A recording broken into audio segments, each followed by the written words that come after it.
something strange happened this week. Because on paper, DJI should be winning this conversation easily. The Osmo Pocket 4 Pro footage coming out of China looks incredible. The telephoto lens looks genuinely cinematic. The subject separation is real. The color science looks refined. And honestly, based on what we've seen so far, I still think the Pocket 4 Pro footage looks more polished than the Luna Ultra previews. So why does it suddenly feel like DJI is playing defense? That's the part that caught my attention.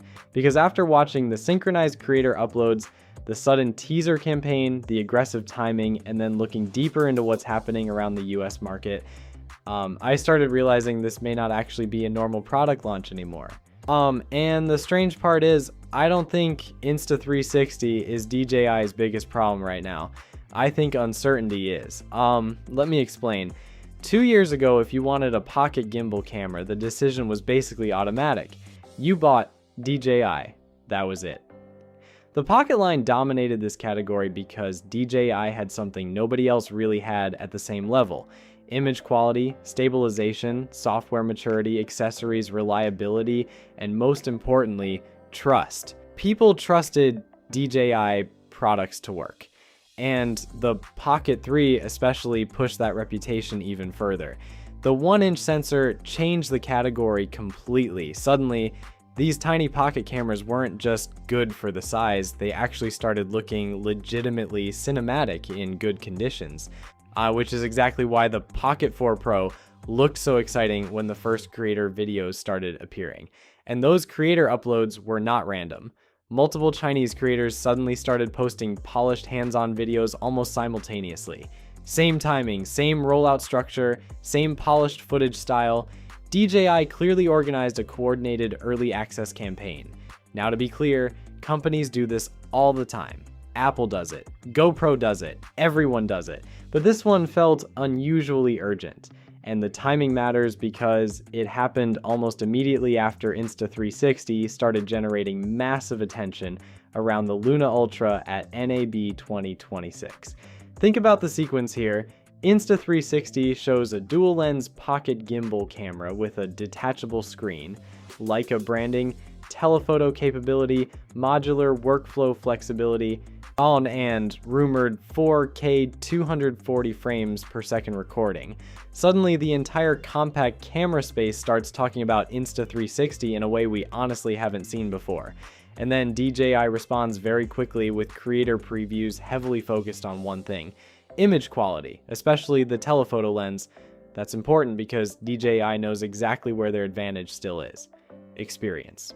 The Pocket 4 Pro footage immediately looked refined. The telephoto compression on faces looked natural. The bokeh looked cinematic. The skin tones looked mature. Even people in the comments who preferred the Luna Ultra concept kept admitting that the Pocket footage itself looked extremely good. And honestly, I agree, DJI has had multiple generations to refine this pipeline. They understand color science in this category extremely well now. The Pocket 3 already showed that. The Pocket 4 Pro looks like they pushed it even further, which creates the obvious question: if the camera itself looks this strong, then why does DJI suddenly feel nervous? And this is where the story gets interesting, because once I started reading through viewer discussions, forum posts, creator reactions, and comments under these videos, I noticed something unusual. People were no longer only debating image quality, they were debating confidence. A question started appearing everywhere. Will this officially release in the US? What happens with warranty support? Do I really want to import this through gray market sellers? What if future support becomes complicated? Should I build my workflow around a product with uncertain availability? And suddenly the conversation changed. Like, this was no longer simply Pocket 4 Pro versus Luna Ultra. This became something much bigger. Which ecosystem actually feels safer to invest in long term? And honestly, that's a much more dangerous conversation for DJI than a normal spec battle, because specs can be beaten, competition can be beaten, but uncertainty is much harder to control.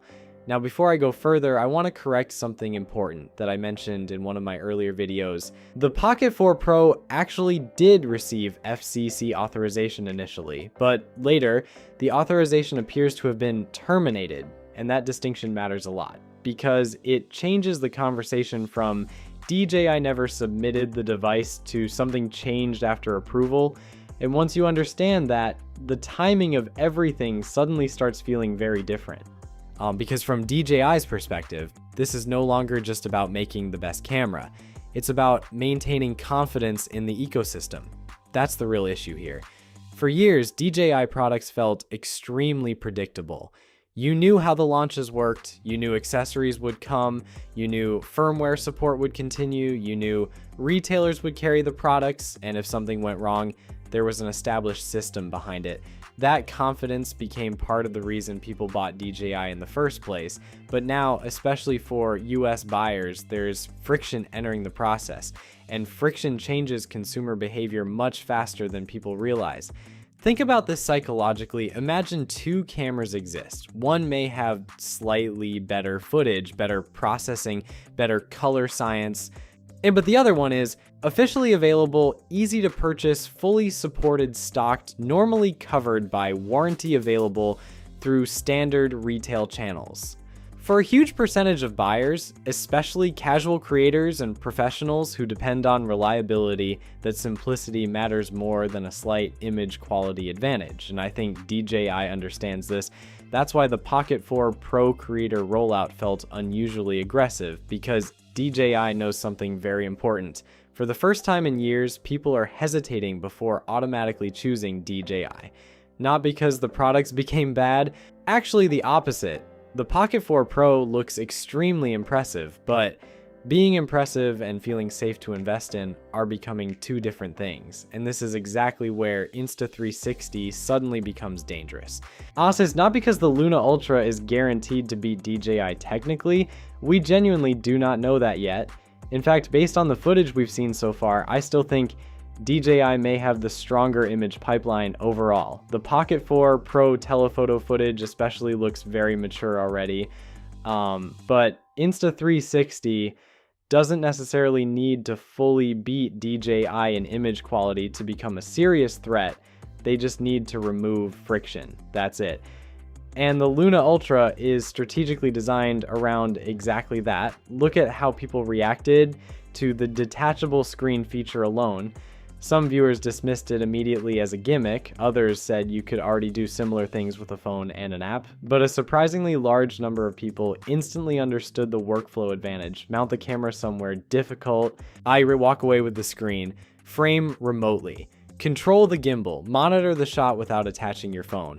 That convenience matters, especially for solo creators, and this is where the conversation becomes bigger than pure specs again, because workflows are emotional. People don't just buy cameras based on sharpness charts and dynamic range. They buy based on how the camera feels to use in real life.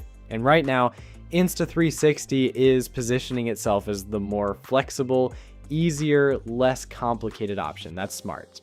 Especially in the US market, because whether people like hearing it or not, availability itself has now become a feature. Think about how unusual that is. We're talking about cameras with 1-inch sensors, dual lens systems, telephoto optics, advanced stabilization, AI tracking, 10-bit color, you saw potentially 4K 240 frames per second recording. And yet one of the biggest deciding factors for many buyers may simply become, which one can I buy normally without worrying? That's a huge strategic shift, and honestly, I think this explains why DJI suddenly accelerated the Pocket 4 Pro messaging so aggressively, because if people start emotionally disconnecting from the ecosystem, even slightly, that becomes much harder to recover from than losing a temporary spec battle. And this is where the story becomes much bigger than the Luna Ultra itself. Because I don't think DJI is only reacting to Insta360. I think they're reacting to the possibility of a future where buyers stop automatically assuming DJI is the default choice. That is the real threat. And to be clear, I still think DJI has enormous advantages right now. The Pocket ecosystem is mature, the stabilization is proven, the software integration is polished, the accessory ecosystem is stronger, and based purely on what we've seen so far, the Pocket 4 Pro footage genuinely looks excellent, especially the telephoto shots. The natural facial proportions, the compression, the background separation. This is the first time a pocket camera has started looking closer to a dedicated portrait camera instead of just a very good wide-angle vlogging camera. That matters because for years, pocket gimbal cameras had the same limitation. You either accepted wide-angle distortion or cropped aggressively. Faces could look stretched, background separation felt limited. Everything existed in the same focal plane. The Pocket 4 Pro finally changes that at the hardware level, and honestly, DJI deserves credit for it. But here's the problem. For the first time in years, the conversation around DJI products is no longer only about excitement. There's hesitation mixed into it now, and hesitation is dangerous because once buyers start questioning ecosystem stability, they start exploring alternatives more seriously than before. That's exactly why the Luna Ultra launch timing is so important. 12 months ago, a lot of creators would have looked at Insta360 entering this category and immediately assumed DJI would dominate anyway. Now, the reaction feels very different. People are genuinely considering switching ecosystems, not necessarily because they think the Luna Ultra is clearly superior, but because the overall equation has changed: availability, workflow, flexibility, retail confidence. Long-term support expectations, ease of buying, all of these things suddenly matter much more than they did before. And honestly, that may explain why the Luna Ultra feels surprisingly competitive already even before launch. Because this is no longer just a camera fight. It's a confidence fight. And confidence is emotional. Once people lose certainty, even slightly, buying behavior changes fast. You can already see it in the comments. Some people are saying, I'll still buy DJI no matter what. Others are saying, I'm tired of worrying about restrictions and availability. Some viewers think the Luna Ultra is overhyped. Others think Insta360 finally found the perfect moment to attack the market. And the interesting part is both sides kind of have valid arguments, because right now, this genuinely feels like the most competitive moment this category has had in years. The Pocket 4 Pro still may end up being the better camera overall. That is completely possible. DJI's experience advantage is real, their image processing maturity is real, their stabilization leadership is real, but the Luna Ultra doesn't necessarily need to completely outperform DJI to change the market. It just needs to feel easier to buy, easier to access, easier to trust long-term, and for a lot of consumers, especially newer creators, that may become more important than having the absolute best image quality. That's the strategic shift happening right now. And honestly, I think DJI understands this very clearly, because if this was only about specs, the response would look different. But the speed of the teaser campaign, not the coordinated creator uploads, the heavy emphasis on cinematic telephoto footage, the aggressive messaging, all of it feels like a company trying to protect something much bigger than a single product launch, their position as the default choice. And for the first time in a very long time, that position no longer feels completely untouchable. Now, obviously, we still need real-world testing before making final judgments.